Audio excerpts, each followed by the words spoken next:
CIET-NCERT द्वारा प्रस्तुत है कक्षा 9 की हिंदी की ध्वनि पाठ्य पुस्तक गंगा। पृष्ठ संख्या 166। पाठ 10। भारती जय विजय करे। पृष्ठ के ऊपरी भाग में बाईं ओर एक QR कोड दिया गया है, जिसे स्कैन करके आप पाठ से संबंधित अधिक जानकारी प्राप्त कर सकते हैं।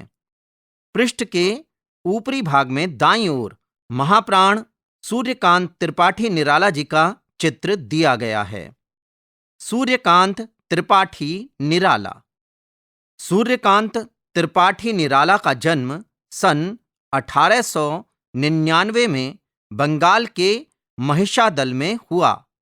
वे मूलतः गढ़ाकोला, उन्नाव, उत्तर प्रदेश के निवासी थे। निराला की औपचारिक शिक्षा 9वीं तक महिषादल में ही हुई। उन्होंने स्वाध्याय से संस्कृत, बांग्ला और अंग्रेजी का ज्ञान अर्जित किया। उनकी प्रमुख काव्य रचनाएं हैं अनामिका, परिमल, गीतिका, कुकुरमुत्ता और नए पत्ते। उपन्यास, कहानी, आलोचना और निबंध लेखन में भी उनकी ख्याति अविस्मरणीय है। निराला रचनावली के 8 खंडों में उनका संपूर्ण साहित्य प्रकाशित है। दार्शनिकता, विद्रोह, क्रांति, प्रेम की तरलता और प्रकृति का विराट तथा उदात्त चित्र उनकी रचनाओं में उपस्थित है। छायावादी रचनाकारों में उन्होंने सबसे पहले मुक्त छंद का प्रयोग किया। उपेक्षितों और पीड़ितों के प्रति उनकी कविताओं में गहरी सहानुभूति मिलती है। निराला का निधन सन 1961 में हुआ। पृष्ठ के निचले भाग में एक मंजूषा दी गई है, जिसमें कविता का संक्षिप्त सार प्रस्तुत किया गया है। कविता के बारे में। भारती जय विजय करे कविता निराला की देश प्रेम से ओतप्रोत एक प्रेरणादायक रचना है। कविता के आरंभ में ही कवि भारती जय विजय करे कहकर भारत को विजय श्री प्राप्त करने की कामना करता है। वह भारत भूमि को कनक शस्य कमल धरे कहकर संबोधित करता है, जो भारत की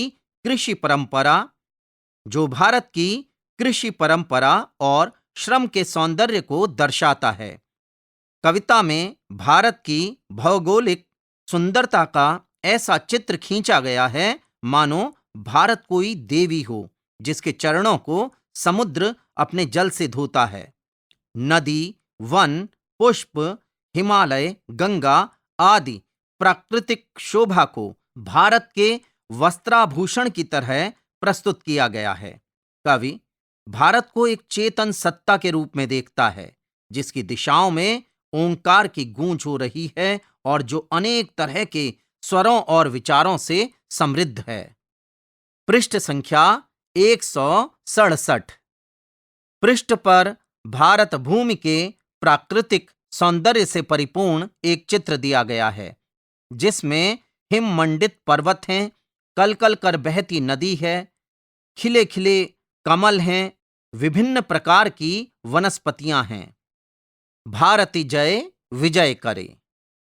भारती जय विजय करे, भारती जय विजय करे, कनक शस्य कमल धरे, कनक शस्य कमल धरे, भारती जय विजय करे। लंका पद तल शतदल, लंका पद तल शतदल, गर्जितोर्मी सागर जल, गर्जितोर्मी सागर जल, धोता शुचि चरण युगल, धोता शुचि चरण युगल, स्तव कर बहु अर्थ भरे, भारती जय विजय करे, भारती जय विजय करे, कनक शस्य कमल धरे।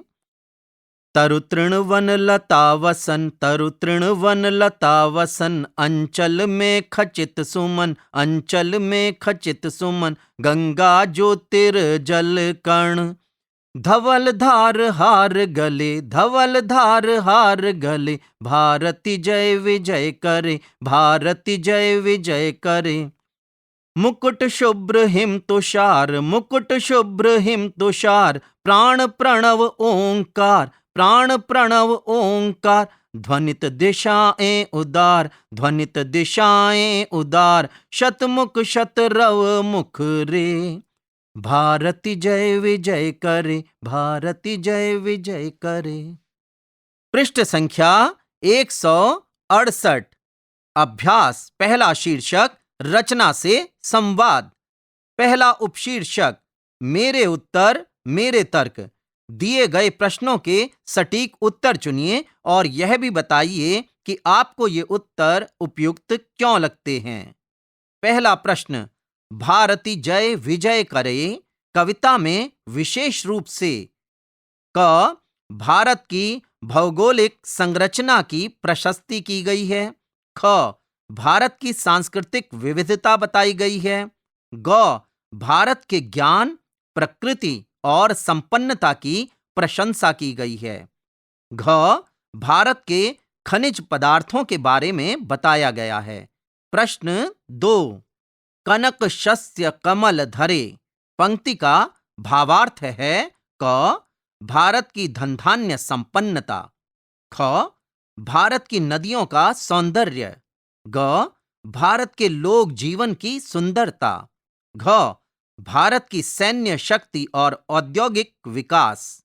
प्रश्न 3, समस्त विश्व में भारत के महत्व का उद्घोष करने वाली पंक्तियां हैं क, गंगा ज्योतिर्जल कर्ण, धवल धार हार गले, ख, गर्जितोर्मी सागर जल, धोता शुचि चरण युगल, ग, भारती जय विजय करे, कनक शस्य कमल धरे, घ, ध्वनित दिशाएं उदार, शतमुख शतरव मुख रे।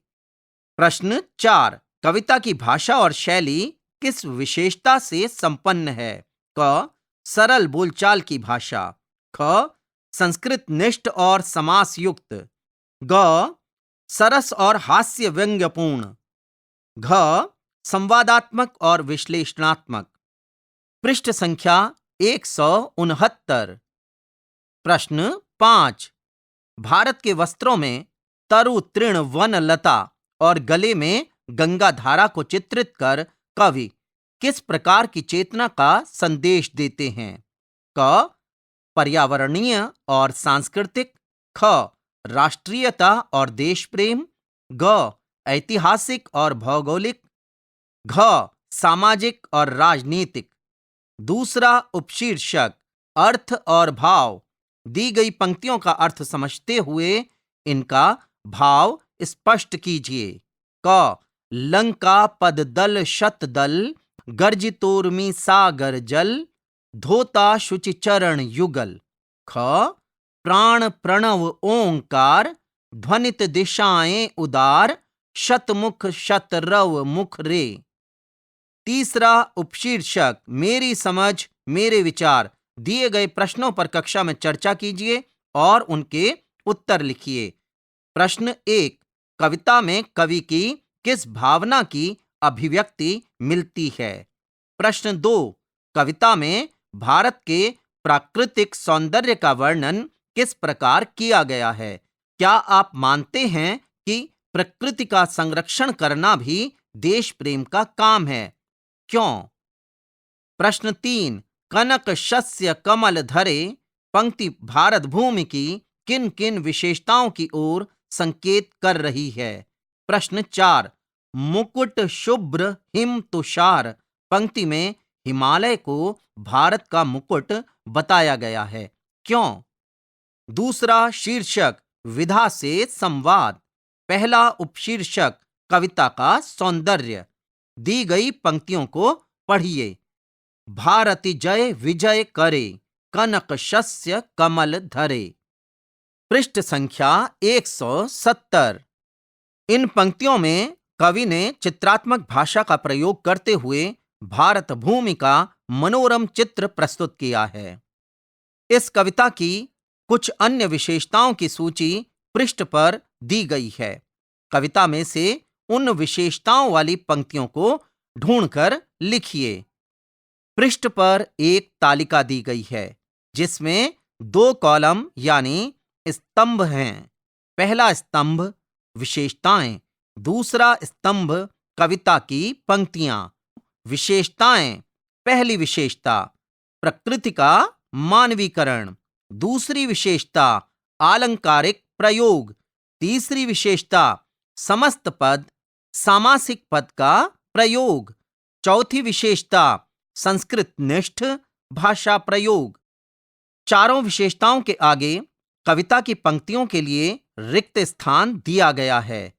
इसमें आपको कविता से पंक्तियां ढूंढकर लिखनी हैं। तीसरा शीर्षक विषयों से संवाद। पहला प्रश्न, स्वतंत्रता पूर्व लिखी इस कविता में भारत को ज्ञान, कृषि और संस्कृति के प्रतीक यानी परिचायक के रूप में प्रस्तुत किया गया है। वर्तमान संदर्भ में यदि आपको भारत को एक नए रूप में प्रस्तुत करने का अवसर मिले तो आप भारत की किन विशेषताओं और विविधताओं को सम्मिलित करेंगे? दूसरा प्रश्न, शतमुख शतरव मुख रे पंक्ति में भारत के विविध पर्व, उत्सव और रीति रिवाज किस प्रकार एक भारत श्रेष्ठ भारत की संकल्पना को साकार करते हैं?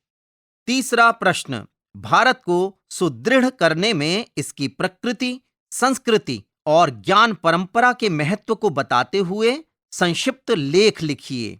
चौथा प्रश्न, कविता में गंगा को भारत के स्वच्छ और श्वेत हार एवं हिमालय को मुकुट के रूप में अभिव्यक्त किया गया है।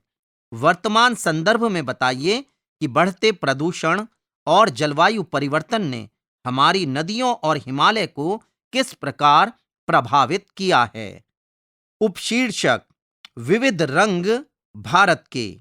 आप अपने कक्षा समूह में मिलकर भारत की सांस्कृतिक विविधता पर आधारित एक पावर पॉइंट प्रस्तुति, पोस्टर, चार्ट, कोलाज तैयार कीजिए और इसे अपनी कक्षा में दिखाइए। आप भारत के विभिन्न राज्यों पर केंद्रित पावर पॉइंट प्रस्तुति, पोस्टर, चार्ट, कोलाज भी बना सकते हैं।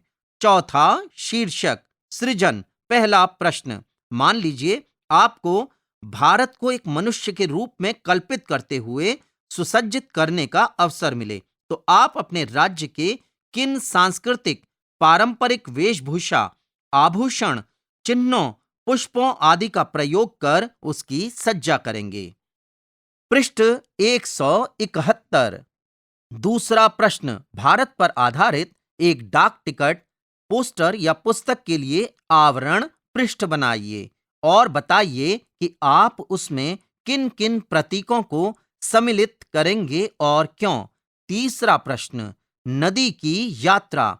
गंगा नदी की अपने उद्गम स्रोत से लेकर बंगाल की खाड़ी में विलीन होने तक की पूरी यात्रा के बीच में आने वाली प्राकृतिक, सांस्कृतिक, भाषिक आदि विशेषताओं का वर्णन करते हुए एक रोचक यात्रा वृतांत लिखिए।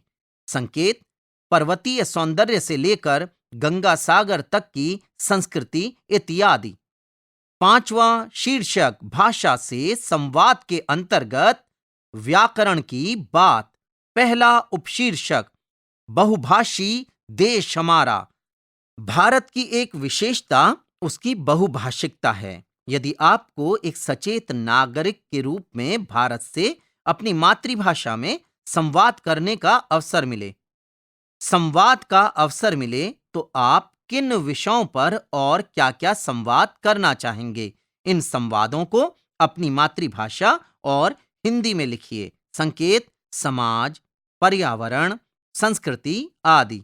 दूसरा उपशीर्षक मातृभाषा और भाव। स्तव कर बहुअर्थ भरे। इस पंक्ति में भारत की प्रशंसा विविध अर्थों में की गई है। आप भी अपनी मातृभाषा में भारत की स्तुति के लिए एक कविता की रचना कीजिए और उसका भावार्थ हिंदी में भी लिखिए। तीसरा उपशीर्षक समास, समस्त पद एवं विग्रह। कनक शस्य कमल धरे।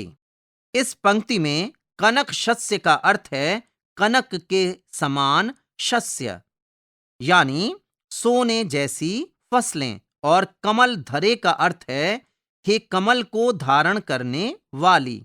ये शब्द समास कहलाते हैं। कनक शस्य और कमल धरा समस्त पद यानी सामासिक पद हैं। कमल धरे संबोधन शब्द है। समास का अर्थ है संक्षेप। समास में दो या अनेक शब्दों के मेल से एक नए शब्द की रचना होती है। समास रचना में प्रायः दो पद यानी शब्द होते हैं। पहले पद को पूर्व पद और दूसरे पद को उत्तर पद कहते हैं। समास रचना से बने शब्द को समस्त पद कहते हैं। यदि समास रचना से बने शब्द यानी समस्त पद के अंग अलग अलग करने हों तो उस प्रक्रिया को समास विग्रह कहते हैं। आपने क्या लिखूं निबंध के अभ्यास में समास और सामासिक पदों के बारे में विस्तार से जाना है। पृष्ठ संख्या 172। कविता में से चुनकर कुछ सामासिक पद यानी शब्द पृष्ठ पर दिए गए हैं। समास विग्रह अपनी लेखन पुस्तिका में लिखिए। सामासिक पद हैं शतदल, ज्योतिर्जल, शतमुख, सागर जल। चौथा उपशीर्षक अलंकार, समझ और प्रयोग। शतमुख शतरव मुख रे। दी गई पंक्ति के शतमुख और शतरव में श वर्ण की पुनरावृत्ति हो रही है, इसीलिए यहां अनुप्रास अलंकार है। मुकुट शुभ्र हिम तुषार। दी गई पंक्ति में हिमालय को भारत का मुकुट कहा गया है। वास्तव में हिमालय मुकुट नहीं है, लेकिन कवि ने कल्पना के बल पर उसे मुकुट का रूप दे दिया। इससे भारत की छवि भव्य और दिव्य बन जाती है। यहाँ गुण की अत्यंत समानता के कारण उपमेय में उपमान का अभेद स्थापित किया गया है, इसीलिए यहाँ रूपक अलंकार है। रैदास के पद पाठ में आपने अलंकार के विषय में विस्तार से जाना समझा है। अब इन प्रश्नों के उत्तर दीजिए। प्रश्न क, कविता में जहां जहां अनुप्रास अलंकार आया है उन पंक्तियों को खोजकर लिखिए। प्रश्न ख, कविता की उन पंक्तियों को खोजिए जहां रूपक अलंकार है। साथ ही यह भी बताइए कि कवि ने किस प्राकृतिक दृश्य या वस्तु को भारत का रूप मानकर चित्रित किया है। छठा शीर्षक गतिविधियां। पहला उपशीर्षक मिलकर लें शपथ। तरु तृण वन लता वसन अंचल में खचित सुमन। वन, लता, पुष्प आदि भारत के अमूल्य प्राकृतिक संसाधन हैं। इनके संरक्षण के लिए सरकार द्वारा बनाए गए अधिनियमों के बारे में सूचना एकत्रित कीजिए और वन संरक्षण के लिए बनाए नियमों पर विचार कीजिए। पृष्ठ संख्या 173। पृष्ठ पर भाषा संगम से संबंधित एक मंजूषा दी गई है। भाषा संगम। कनक शस्य कमल धरे। इस पंक्ति में शस्य शब्द रेखांकित किया गया है। कविता में आए शस्य शब्द का अर्थ उपज भी होता है। नीचे उपज शब्द के लिए संविधान की 8वीं अनुसूची में सम्मिलित कुछ भारतीय भाषाओं में प्रयुक्त शब्दों की सूची दी गई है। हिंदी में जो उपजा हो, पैदावार, फसल। संस्कृत में शस्यम। पंजाबी में उपज, पैदावार। उर्दू में पैदावार। कश्मीरी में पौदावार। सिंधी में उपज, पैदावार। मराठी में पीक। गुजराती में उपज, पैदाश। कोंकणी में पीक। नेपाली में उपजा बाली, उपज। बांग्ला में फसल। असमिया में शस्य, खेती, फचल, फचल, कृषि, जात वस्तु। मणिपुरी में महे, मरुंग, थाबा, पोथोक। ओडिया में फसल, खेती। तेलुगु में पंट, तमिल में विड़च्चल, मलयालम में विड़वु, कन्नड़ में बेल्ले, फसलू। इनके अतिरिक्त यदि आप शस्य शब्द को किसी और भाषा में भी जानते हैं तो उस भाषा में भी लिखिए। इस वाक्य को अपनी मातृभाषा में भी लिखिए। मंजूषा के निचले भाग में वैज्ञानिक तथा तकनीकी शब्दावली आयोग का एक वेब लिंक दिया गया है, जिस पर विजिट करके आप विभिन्न भाषाओं में अपना शब्द ज्ञान बढ़ा सकते हैं। लिंक इस प्रकार है https://shubd.education.gov.in/lexicon.jsp। 7वां शीर्षक झरोखे से। सूर्यकांत त्रिपाठी निराला की भांति मैथिली शरण गुप्त ने भी भारत का मनोरम और ओजस्वी गुणगान किया है। आइए उनकी चर्चित कविता जय जय भारत माता का एक अंश पढ़ते हैं।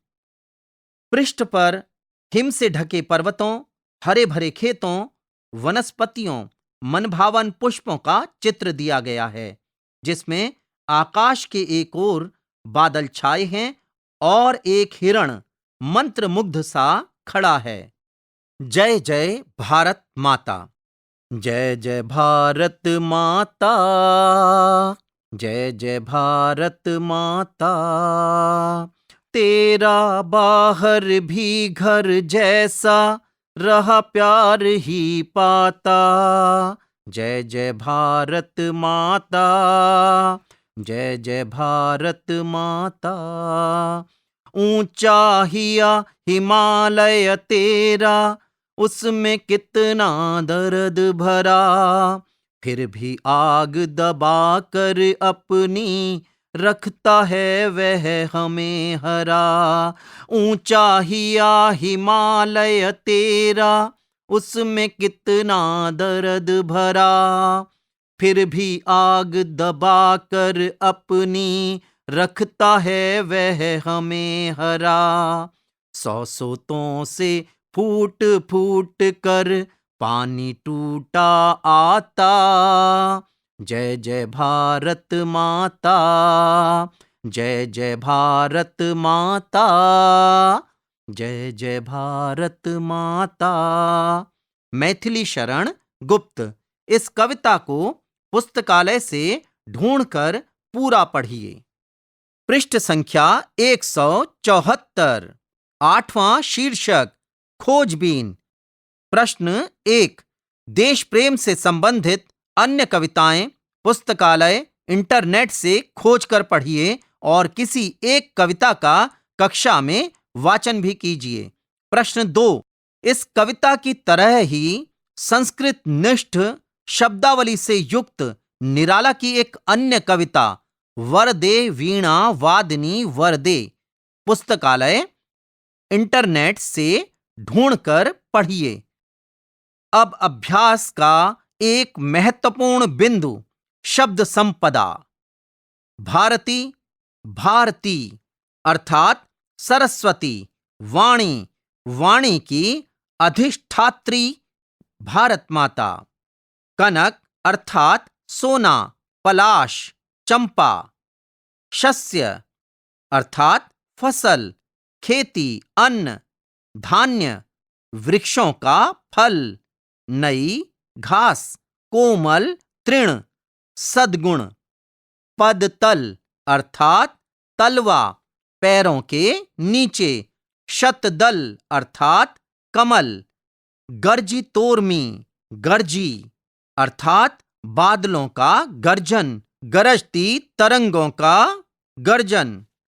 शुचि अर्थात पवित्र, शुद्ध, निर्मल, साफ, निश्चल, निष्कपट, श्वेत, उजला। युगल अर्थात जोड़ा, युग्म, स्तव, अर्थात प्रशंसा, स्तुति और स्तोत्र।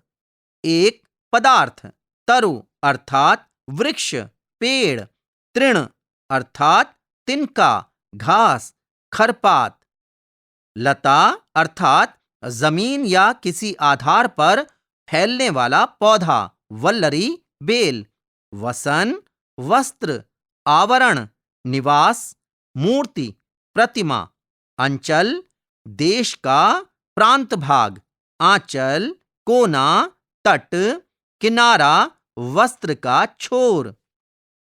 खचित अर्थात चिन्हित, अंकित, जड़ा हुआ, आबद्ध। सुमन अर्थात पुष्प, फूल, गेहूं, मनोहर, सुंदर। ज्योतिर्जल, ज्योतिष अर्थात प्रकाश, रोशनी, लौ, सूर्य, नक्षत्र, अग्नि। धवल अर्थात सफेद, श्वेत, स्वच्छ, निर्मल, सुंदर। धार अर्थात जोर की वर्षा, धारा के रूप में बरसना। शुभ्र अर्थात उज्ज्वल, चमकीला, सफेद, श्वेत वर्ण, सफेद रंग। चांदी। पृष्ठ संख्या 175। हिम अर्थात शीतल, बर्फ, पाला, हिमालय पर्वत, चंदन, चंद्रमा। तुषार अर्थात बर्फ, हिम, हवा में मिली भाप जो जमकर श्वेत कणों के रूप में पृथ्वी पर गिरती है। प्राण अर्थात वायु, सांस, बल, जीवन। प्रणव अर्थात ओंकार, परमेश्वर, ढोल। ओंकार अर्थात ओम, मंत्र या इसका उच्चारण। आरंभ, उदार अर्थात दानशील, दयालु। शतमुख अर्थात 100 मुख। शतरव अर्थात 100 की संख्या में ध्वनि, शब्द, शोर, गुंजार। मुखरे, मुखर अर्थात बजता, शब्द करता हुआ, शोर करने वाला। अध्याय 10 समाप्त हुआ। अभी आप सुन रहे थे एनसीईआरटी की कक्षा 9 की हिंदी की ध्वनि पाठ्य पुस्तक गंगा। वाचन स्वर डॉक्टर विनोद प्रसून। ध्वनियांकन मोहम्मद फैजान खान। संपादन विनीत कुमार शर्मा। निर्देशन एवं निर्माण विमलेश चौधरी तथा प्रस्तुति CIET NCERT नई दिल्ली, भारत।